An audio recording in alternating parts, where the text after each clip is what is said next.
اب 18 سے 22 آیات کی تفسیر ہوگی، پہلے تلاوت ہوگی۔ اعوذ باللہ من الشیطان الرجیم، بسم اللہ الرحمن الرحیم۔ وَتَحْسَبُهُمْ أَيْقَاظًا وَهُمْ رُقُودٌ وَنُقَلِّبُهُمْ ذَاتَ الْيَمِينِ وَذَاتَ الشِّمَالِ وَقَلْبُهُمْ بَاسِطٌ ذِرَاعَيْهِ بِالْوَسِيدِ لَوِ اطَّلَعْتَ عَلَيْهِمْ لَوَلَّيْتَ مِنْهُمْ فِرَارًا وَلَمُلِئْتَ مِنْهُمْ رُعْبًا وَكَذَلِكَ بَعَثْنَاهُمْ لِيَتَسَاءَلُوا بَيْنَهُمْ قَالَ قَائِلٌ مِّنْهُمْ كَمْ لَبِثْتُمْ قَالُوا لَبِثْنَا يَوْمًا أَوْ بَعْضَ يَوْمٍ قَالُوا رَبُّكُمْ أَعْلَمُ بِمَا لَبِثْتُمْ فَابْعَثُوا أَحَدَكُمْ بِوَرَقِكُمْ هَٰذِهِ الْمَدِينَةِ فَلْيَنظُرْ أَيُّهَا أَزْكَىٰ طَعَامًا فَلْيَأْتِكُمْ بِرِزْقٍ مِّنْهُ وَلْيَتَلَطَّفْ وَلَا يُشْعِرَنَّ بِكُمْ أَحَدًا إِنَّهُمْ إِن يَظْهَرُوا عَلَيْكُمْ يَرْجُمُوكُمْ أَوْ يُعِيدُوكُمْ فِي مِلَّتِهِمْ وَلَن تُفْلِحُوا إِذًا أَبَدًا وَكَذَلِكَ أَعْثَرْنَا عَلَيْهِمْ لِيَعْلَمُوا أَنَّ وَعْدَ اللَّهِ حَقٌّ وَأَنَّ السَّاعَةَ لَا رَيْبَ فِيهَا إِذْ يَتَنَازَعُونَ بَيْنَهُمْ أَمْرَهُمْ فَقَالُوا ابْنُوا عَلَيْهِمْ بُنْيَانًا رَبُّهُمْ أَعْلَمُ بِهِمْ قَالَ الَّذِينَ غَلَبُوا عَلَىٰ أَمْرِهِمْ لَنَتَّخِذَنَّ عَلَيْهِمْ مَسْجِدًا سَيَقُولُونَ ثَلَاثَةٌ رَابِعُهُمْ كَلْبُهُمْ وَيَقُولُونَ خَمْسَةٌ سَادِسُهُمْ كَلْبُهُمْ رَجْمًا بِالْغَيْبِ وَيَقُولُونَ سَبْعَةٌ وَثَامِنُهُمْ كَلْبُهُمْ قُل رَّبِّي أَعْلَمُ بِعِدَّتِهِم مَّا يَعْلَمُهُمْ إِلَّا قَلِيلٌ فَلَا تُمَارِ فِيهِمْ إِلَّا مِرَاءً ظَاهِرًا وَلَا تَسْتَفْتِ فِيهِم مِّنْهُمْ أَحَدًا۔ تو صدق اللہ العظیم۔ اب انہی آیات کا ترجمہ بیان ہوگا۔ اور تم انہیں جاگتا سمجھو اور وہ سوتے ہیں، اور ہم ان کی داہنی بائیں کروٹیں بدلتے ہیں، اور ان کا کتا اپنی کلائیاں پھیلائے ہوئے ہے غار کی چوکھٹ پر۔ اے سننے والے، اگر تو انہیں جانگ کر دیکھے تو ان سے پیٹھ پھیر کر بھاگے اور ان سے ہیبت میں بھر جائے۔ اور یوں ہی ہم نے ان کو جگایا کہ آپس میں ایک دوسرے سے احوال پوچھیں۔ ان میں ایک کہنے والا بولا، تو یہاں کتنی دیر رہے؟ کچھ بولے کہ 1 دن رہے یا دن سے کم۔ دوسرے بولے، تمہارا رب خوب جانتا ہے کہ کتنا ٹھہرے۔ تو اپنے میں ایک کو وہ چاندی کا سکہ دیا کہ شہر میں جاؤ اور غور کرو کہ وہاں کون سا کھانا ستھرا ملتا ہے کہ تمہارے لیے اس میں سے کھانا وہ لائے، اور چاہے کہ نرمی کرے اور ہرگز کسی کو تمہاری اطلاع نہ دے۔ بے شک اگر وہ تمہیں جان لیں گے تو تمہیں پتھراؤ کریں گے یا اپنے دین میں پھیر لیں گے، اور ایسا ہوا تو تمہارا کبھی بھلا نہیں ہوگا۔ اور اس طرح ہم نے ان کی اطلاع کر دی کہ لوگ جان لیں کہ اللہ کا وعدہ سچا ہے اور قیامت میں کچھ شبہ نہیں۔ جب وہ لوگ ان معاملہ میں باہم جھگڑنے لگے تو بولے کہ ان کے غار پر کوئی عمارت بناؤ، ان کا رب انہیں خوب جانتا ہے۔ وہ بولے جو اس کام میں غالب رہے تھے، قسم ہے کہ ہم تو ان پر مسجد بنائیں گے۔ اب کہیں گے کہ وہ 3 ہیں، چوتھا ان کا کتا، اور کچھ کہیں گے کہ 5 ہیں، چھٹا ان کا کتا، اور کچھ کہیں گے کہ 6 ہیں اور 7واں ان کا کتا، اور کچھ کہیں گے کہ 7 ہیں، 8واں ان کا کتا۔ تو یہ ایسے مختلف جو ہے وہ باتوں میں وہ کہیں گے آپس میں۔ تو تم فرماؤ میرا رب ان کی گنتی خوب جانتا ہے، انہیں نہیں جانتے مگر تھوڑے، تو ان کے بارے میں بحث نہ کرو۔ مگر اتنی ہی بحث جو ظاہر ہو چکی، اور ان کے بارے میں کسی کتابی سے نہ پوچھو۔ تو یہاں ترجمہ ہوا۔ اب میں نے جو تفسیر نجات کی 18 سے 22 لکھی ہے تو وہ بیان کروں گا۔ تو اصحاب کہف کا بیان ہو رہا ہے، تو وہی جو ہے وہ جاری ہے۔ تو بیان کیا جاتا ہے کہ اصحاب کہف کے سوتے میں آنکھیں ان کی کھلی رہتی تھیں، اگر کوئی ہمت کر کے اندر آتا تو انہیں جاگتا سمجھ کر بھاگ اٹھتا، اور اللہ کے حکم سے ان کی داہنی اور بائیں کروٹیں بھی تبدیل کی جاتی رہیں تاکہ انہیں تکلیف نہ ہو، نہ ان پر کوئی زخم ہو، اور ان کا کتا غار کے منہ پر کلائیاں پھیلائے حفاظت کے لیے بیٹھا رہتا۔ فرمایا کہ اگر ان کے متعلق سن کر کوئی انہیں دیکھنے آتا تو جھانک کر ہی الٹے قدم ان کی ہیبت سے بھاگ کھڑا ہوتا۔ تو کافی سالوں بعد جب اللہ نے انہیں جگایا تو وہ آپس میں ایک دوسرے کے احوال پوچھنے لگے۔ ان میں ایک بولا، تم کتنی دیر یہاں ٹھہرے؟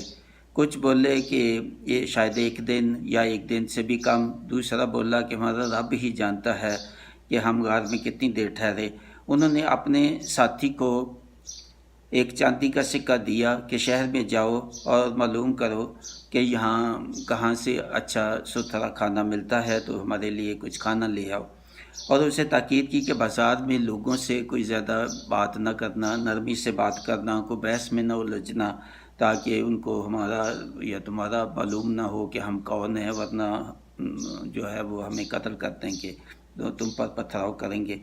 تو ان کے خیال میں یہ جو آدمی گیا تھا یا سابقہ، ان کے خیال میں یہی تھا کہ ابھی بھی دقیانوس کی ہی حکومت ہے، جس سے وہ باغ کے ڈر سے تو یہاں چھپے تھے۔ تو اور جو ہے وہ ان کو خیال تھا کہ وہ یہ بت پرست لوگ ہوں گے بازار کے، تو اگر انہیں پتہ چل گیا کہ ہم یہاں پہ چھپے ہوئے ہیں تو وہ تو ہمیں آ کے مار دیں گے۔ تو اپنے دوستوں کو کہا کہ کسی طرح سے بھی یہ نہ معلوم ہو کہ ہم کون ہیں، تو جا کے کھانا لے آؤ۔ تو جب وہ گیا بازار، سکہ دیا چاندی کا دکان والے کو، تو وہ دیکھ کے حیران ہو گیا۔ اس میں تو دقیانوس کی تصویر ہے، جب اب تو بادشاہ اور ہے، بہدروس ہے۔ تو اس نے کہا کہ یہ کہاں سے لیا سکہ؟ وہ کہنے لگا کہ یہ ہمارا سکہ ہے، ہماری پاس تھا تو ہم نے لے کے آیا ہوں۔ کہنے لگا یہ تو بڑا پرانا ہے، کئی 100 سال پہلے کا، تو کہاں سے لیا؟ تو نے کسی خزانے سے تم لوگ نے چرایا ہے اس کو، اور یہ پہ تحقیق وغیرہ لوگ اور اکٹھے ہو گئے۔ تو پھر اس کو بتانے لگے کہ نہیں یہ تو اب بادشاہ اور ہے، اس وقت اور تھا۔ پھر وہ بتانے لگے کہ اس وقت تو وہ بت پرست تھا، تو ہم تو ایمان والے ہیں، ہم تو حضرت عیسیٰ کو ماننے والے ہیں۔ تو جب اس کو تسلی ہوئی کہ یہ تو واقعی کچھ معاملہ ہے کہ ہم بہت جو ہے نا سالوں کے بعد اٹھائے گئے، تو یہ تو حالات بہت تبدیل ہو چکے ہیں۔ تو پھر اس نے بتایا کہ میں کون ہوں اور میرے ساتھی وہاں چھپے ہوئے غار میں، اور ایسے ساری تفصیل بتائی۔ تو پھر کچھ حکومت کے بھی لوگ اس کے ساتھ ہو کے تو وہ پھر واپس آئے جو ہے غار میں، اور دیکھا باقیوں کو۔ تو وہ پھر جب اللہ تعالیٰ نے دیکھا کہ مقصد پورا ہو گیا، ان کو ایمان پہ یہ رہے تھے، تو لوگوں کو بھی ان کی واقعہ کا معلوم ہو گیا، تو ان سب کو پھر سلا دیا یا ان کو موت دے دی پھر۔ تو یہ جو لوگ تھے پھر جو باہر اکٹھے تھے، تو یہ آپس میں جو ہے وہ پھر بحث کرنے لگ گئے کہ یہ تو اللہ کے بڑے نیک بندے تھے، تو اب یہ جو ان کا واقعہ جو ہم نے سنا ہے، تو اب یہ جو غار ہے اس کی کوئی یادداشت بنانی چاہیے، اس کے اوپر کوئی عمارت بنانی چاہیے، تاکہ جو ہمارے بعد میں آنے والے لوگ ہیں ان کو بھی پتہ لگے کہ یہ اصحاب کہف کون تھے، کہاں سے آئے تھے، اور کیا واقعات ان کے ساتھ ہوئے۔ تو کسی نے کہا کوئی عمارت بنا دو، کسی نے کچھ، تو آخر میں اتفاق ہوا کہ نہیں یہاں پہ مسجد بنا دے، کہ جو عبادت بھی لوگ کریں گے تو یادداشت بھی ہوگی ان کی کہ یہ اصحاب کہف یہاں آ کے تو بیٹھے تھے، سوئے تھے، اور یہ سارا واقعہ جو ہے نا وہ بیان پھر ہو جائے گا تاریخ میں۔ تو اب وہ آپس میں لوگ جو ہے وہ بحث میں پڑ گئے کہ یہ کتنے لوگ تھے۔ تو کسی نے کہا کہ یہ 3 تھے اور چوتھا ان کا کتا تھا، کچھ نے کہا کہ نہیں یہ 5 تھے، چھٹا ان کا کتا تھا، کچھ نے کہا نہیں یہ 7 تھے، 8واں ان کا کتا تھا۔ تو یہ ایسے ہی آپس میں اندازے اور تیر تکا لگا رہے تھے، تو ان کو ایک پورا علم نہیں تھا جو باہر تھے کہ اندر کتنے تھے لوگ، تو ان کے پاس کوئی دلیل بھی نہ تھی۔ اور یہ پھر آخر میں انہوں نے یہ جو کہا کہ اللہ تعالیٰ نے کہ یہ میں ہی جانتا ہوں کہ یہ کتنے تھے، تو اس بحث میں نہ پڑو اور نہ آپ مزید جو ہے نا کوئی جاننے کی کوشش کرو۔ اس واقعات کا جتنا بتا دیا ہے بس اتنا ہی کافی ہے، اور اس پہ مزید بحث نہ کرو۔ بلکہ یہ بھی کہا کہ جو اہل کتاب ہیں ان سے بھی آپ مزید اس واقعہ کے متعلق اور تفصیلات نہیں پوچھیں، آپ بس جہاں تک بتا دیا تو وہیں تک یہ کافی ہے۔ تو یہاں تک تفسیر ان آیات کی ختم ہوتی ہے۔ بسم اللہ الرحمن الرحیم۔ سورہ کہف کا بیان ہو رہا ہے، تو اس سلسلے میں 1 سے 22 آیات کی تفسیر ہو چکی، اب 23 سے 31 آیات کی تفسیر ہوگی، جو کہ اس کا چوتھا رکوع ہے۔ تو اصحاب کہف کا بیان پہلے ہو رہا ہے، تو ابھی وہ بھی جاری ہے ابھی اس رکوع میں بھی۔ تو پہلے جو ہے وہ تلاوت ہوگی ان آیات کی۔ اعوذ باللہ من الشیطان الرجیم، بسم اللہ الرحمن الرحیم۔ وَلَا تَقُولَنَّ لِشَيْءٍ إِنِّي فَاعِلٌ ذَلِكَ غَدًا إِلَّا أَن يَشَاءَ اللَّهُ وَاذْكُر رَّبَّكَ إِذَا نَسِيتَ وَقُلْ عَسَىٰ أَن يَهْدِيَنِ رَبِّي لِأَقْرَبَ مِنْ هَٰذَا رَشَدًا وَلَبِثُوا فِي كَهْفِهِمْ 300 سِنِينَ وَازْدَادُوا 9 وَقُلِ اللَّهُ أَعْلَمُ بِمَا لَبِثُوا لَهُ غَيْبُ السَّمَاوَاتِ وَالْأَرْضِ أَبْصِرْ بِهِ وَأَسْمِعْ مَا لَهُم مِّن دُونِهِ مِن وَلِيٍّ وَلَا يُشْرِكُ فِي حُكْمِهِ أَحَدًا وَاتْلُ مَا أُوحِيَ إِلَيْكَ مِن كِتَابِ رَبِّكَ لَا مُبَدِّلَ لِكَلِمَاتِهِ وَلَن تَجِدَ مِن دُونِهِ مُلْتَحَدًا وَاصْبِرْ نَفْسَكَ مَعَ الَّذِينَ يَدْعُونَ رَبَّهُم بِالْغَدَاوَةِ وَالْعَشِيِّ يُرِيدُونَ وَجْهَهُ وَلَا تَعْدُ عَيْنَاكَ عَنْهُمْ تُرِيدُ زِينَةَ الْحَيَاةِ الدُّنْيَا وَلَا تُطِعْ مَنْ أَغْفَلْنَا قَلْبَهُ عَنْ ذِكْرِنَا وَاتَّبَعَ هَوَاهُ وَكَانَ أَمْرُهُ فُرُطًا وَقُلِ الْحَقُّ مِن رَّبِّكُمْ فَمَن شَاءَ فَلْيُؤْمِنْ وَمَن شَاءَ فَلْيَكْفُرْ إِنَّا أَعْتَدْنَا لِلظَّالِمِينَ نَارًا أَحَاطَ بِهِمْ سُرَادِقُهَا وَإِن يَسْتَغِيثُوا يُغَاثُوا بِمَاءٍ كَالْمُهْلِ يَشْوِي الْوُجُوهَ بئس الشراب وساءت مرتفقا ان الذين آمنوا وعملوا الصالحات ان لا نضيع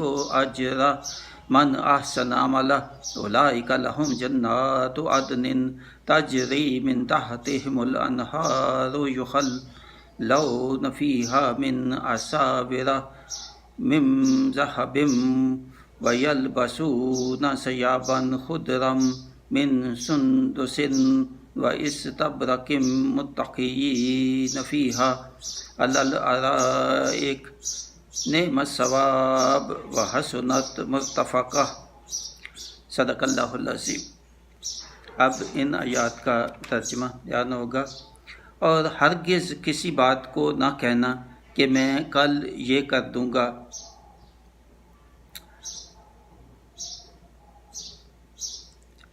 اور ہرگز کسی کو نہ کہنا کہ میں کل یہ کر دوں گا مگر یہ کہ اللہ چاہے، اور اپنے رب کی یاد کر جب تو بھول جائے، اور یوں کہو کہ قریب ہے میرا رب مجھے اس سے نزدیک تر راستی کا راہ دکھائے، اور وہ اپنے غار میں 300 برس ٹھہرے 9 اوپر۔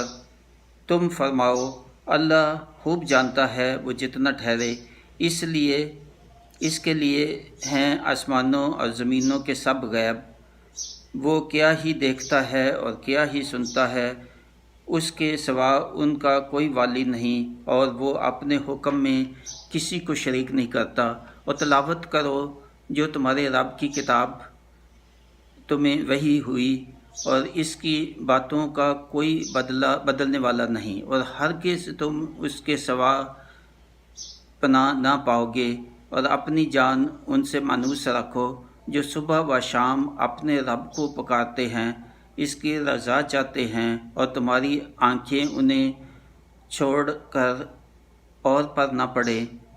کیا تم دنیا کی زندگی کا سنگار چاہو گے اور اس کا کہنا نہ مانو گے جس کا دل ہم نے اپنی یاد سے غافل کر دیا، اور وہ خواہش کے پیچھے چلا اور اس کا کام حد سے گزر گیا؟ اور فرما دو کہ حق تمہارے رب کی طرف سے ہے، تو جو چاہے ایمان لائے اور جو چاہے کفر کرے۔ بے شک ہم نے ظالموں کے لیے وہ آگ تیار کر رکھی ہے جس کی دیواریں انہیں گھیر لیں گی، اور اگر پانی کے لیے فریاد کریں گے تو ان کی فریاد رسی ہوگی اس پانی سے کہ کھولتے ہوئے دھات کی طرح ہے کہ ان کے منہ بھون دے گا۔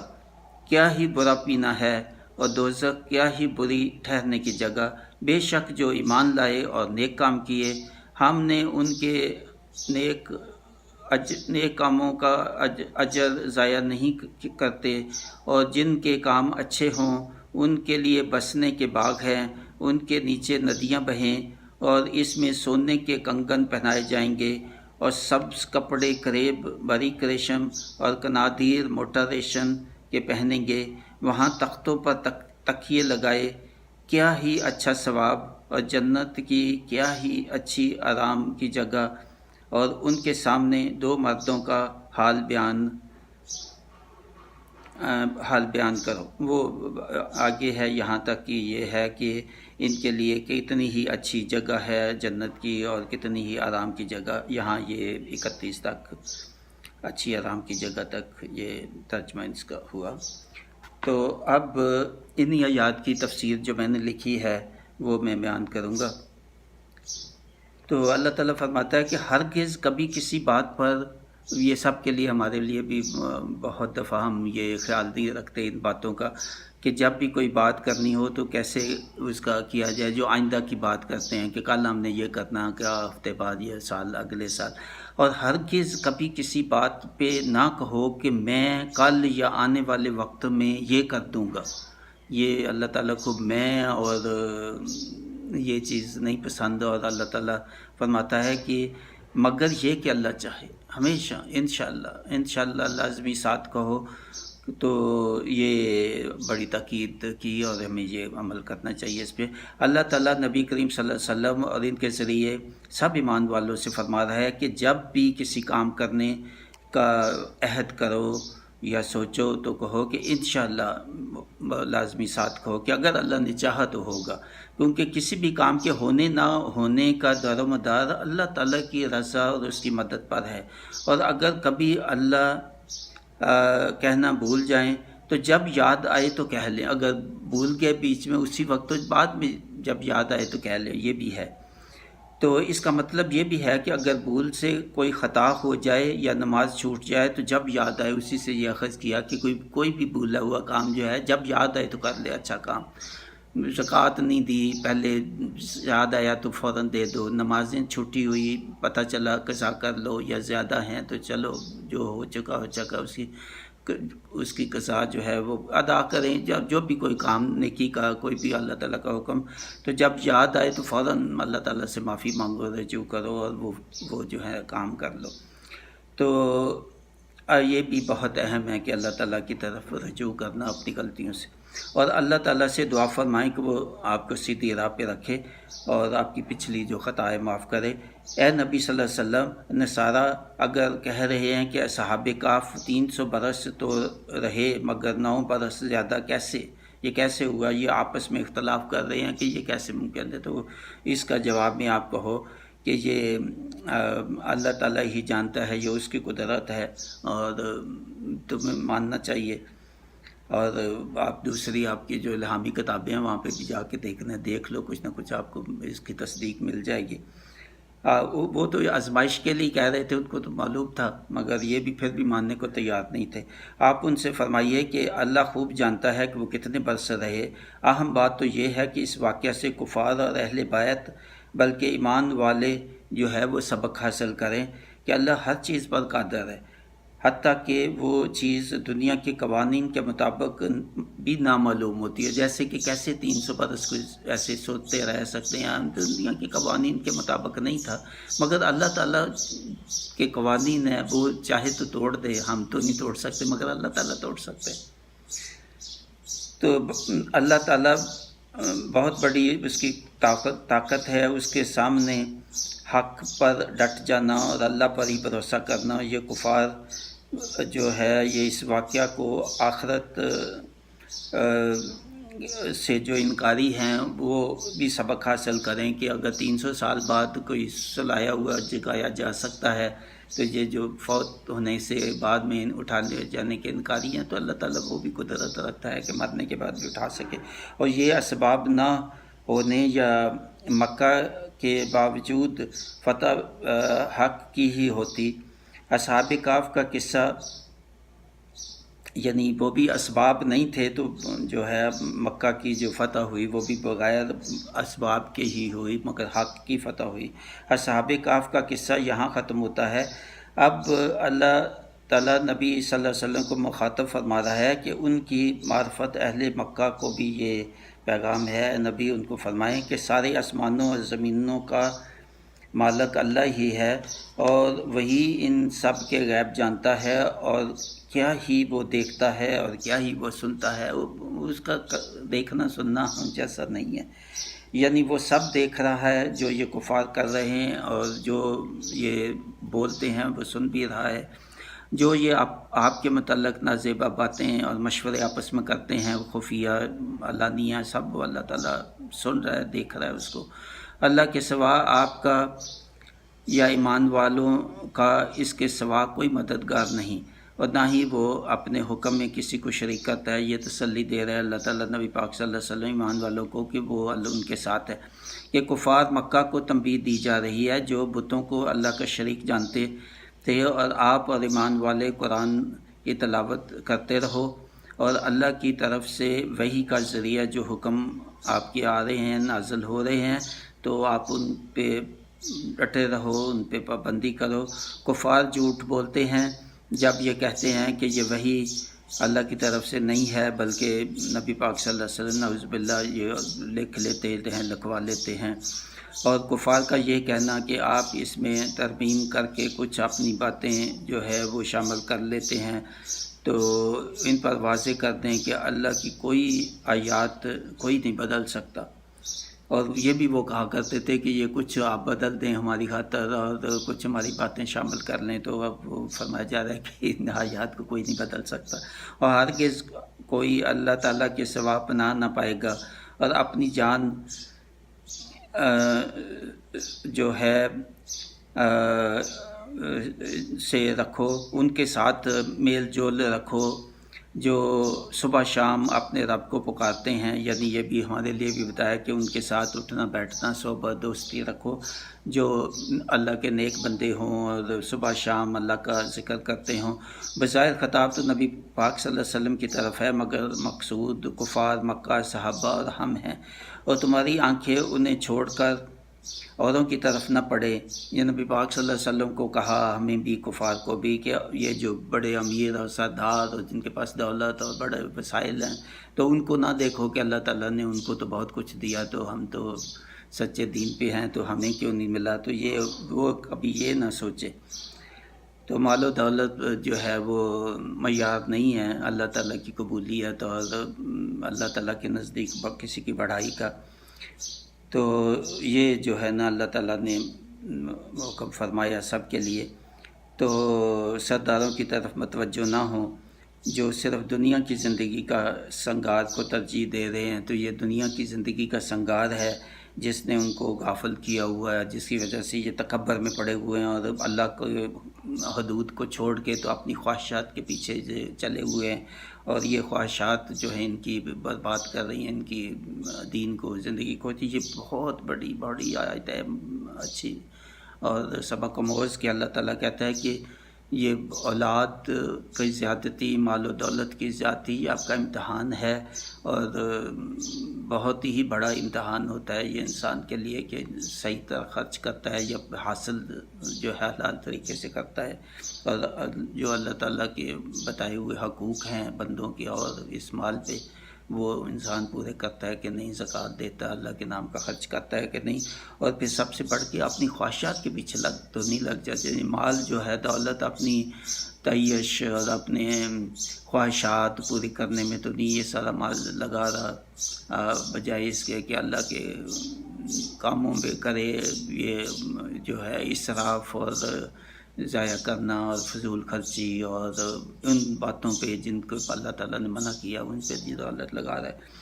تو اللہ تعالیٰ نے بہت تنبیہ کی یہ جو ایسی حدود کو تجاوز کرنے والوں کو، اور ان کو کہا کہ اللہ تعالیٰ نے کہا کہ ان کو فرما دو کہ حق تمہارے رب کی طرف سے ہی ہے جو آپ تک پہنچا ہے، تو یہ چاہیں تو اسے قبول کر لیں اور ایمان لے آئیں، یا اگر یہ نہیں چاہتے تو بتا دیا میں نے کہ کیا کفر ہے اور کیا ایمان ہے، تو جو چاہیں گے لے آئیں ایمان، جو نہیں چاہتے تو ٹھیک ہے۔ پھر انجام کا ان دونوں کا بتا دیا کہ ماننے والوں کا کیا انجام ہوگا اور نہ ماننے والوں کا کیا انجام ہوگا۔ اب ان پہ ہے یہ مانتے ہیں یا نہیں مانتے ہیں، نبی آپ پریشان نہ ہو، اپنا غم کھائیں اس پہ کہ کیوں نہیں مان رہے۔ بے شک ہم نے کفر پر ایمان رہنے والے ظالموں کے لیے وہ آگ تیار کر رکھی ہے جس کے ہر طرف دیواریں ان کو گھیر لیں گی اور یہ اس سے باہر نہیں نکل اور بھی جگہوں پہ یہ آتا ہے کہ یہ دیوار ہوں گے اور ستون ہوں گے آگ کے، اور یہ کسی طرح سے باہر نہیں نکل سکیں گے، اور اگر یہ پانی کی فریاد کریں گے تو ان کو پگھلی ہوئی دھات یا کھولتا ابلتا پانی دیں گے کہ ان کے منہ گلا ان کے جل جائیں۔ یہ کیا ہی برا پینا ہے اور یہ کیا ہی بری ٹھہرنے کی جگہ ہے جو ان کے نصیب میں آئے گی۔ یہ ان لوگوں کے برعکس وہ لوگ بے شک جو ایمان لائے اور جنہوں نے اچھے کام کیے تو ان کے لیے تو اللہ تعالیٰ نے بڑی نعمتیں رکھی اور ان کا کوئی عمل ضائع نہیں کیا جائے گا۔ اور اے ایمان والو، تم تو بسنے والے باغوں میں ہوں گے، جنتوں میں ہوں گے جہاں نیچے ندیاں بہتی ہوں گی، اور سونے کے کنگن، اور یعنی یہ مثالیں دی ہیں، سونے کے کنگن ہوں گے، اور لباس جو ہے بکریب باریک ریشم کا ہوگا، اور قندیر موٹا ریشم کا ہوگا وغیرہ، یعنی وہ چیزیں ہوں گی جو دنیا میں آپ بہت خواہش کرتے تھے اور پسند کرتے تھے، تو مگر آپ نے صبر کیا، آپ نے اللہ کے راستے میں ان چیزوں کو پسند نہیں کیا اور اللہ کے دین پہ قائم رہے، صبر کیا، کم دولت پہ بھی اور زیادہ بھی ہوئی پھر بھی آپ نے تعیش پہ ضائع نہیں کیا، فضول خرچی اور اسراف پہ ضائع نہیں کیا پیسہ، بلکہ لوگوں پہ لگایا، غریبوں مسکینوں کو تقسیم کیا۔ تو ان کے بیٹھنے کے لیے تخت ہوں گے اور ان پہ تکیے لگائے ہوئے ہوں گے، اور یہ ایک دوسرے کے سامنے ایمان والے ہوں گے، آپس میں باتیں کرتے ہوں گے، اور کیا مزے کی زندگی ہوگی، اور کوئی کسی قسم کی ان کو پریشانی تکلیف نہیں ہوگی، جو چاہیں گے ان کی خواہش پوری کی جائے گی، اور بے حد نصیب والے ہیں جن کو یہ نصیب ملے گا۔ اللہ کرے ہم ان میں شامل ہوں، آمین، اللہ تعالیٰ قبول کرے۔ تو یہاں ان آیات کی تفسیر ختم ہوتی ہے۔ بسم اللہ الرحمن الرحیم۔ سورہ کہف کا بیان ہو رہا ہے، تو اس سلسلے میں 1 سے 22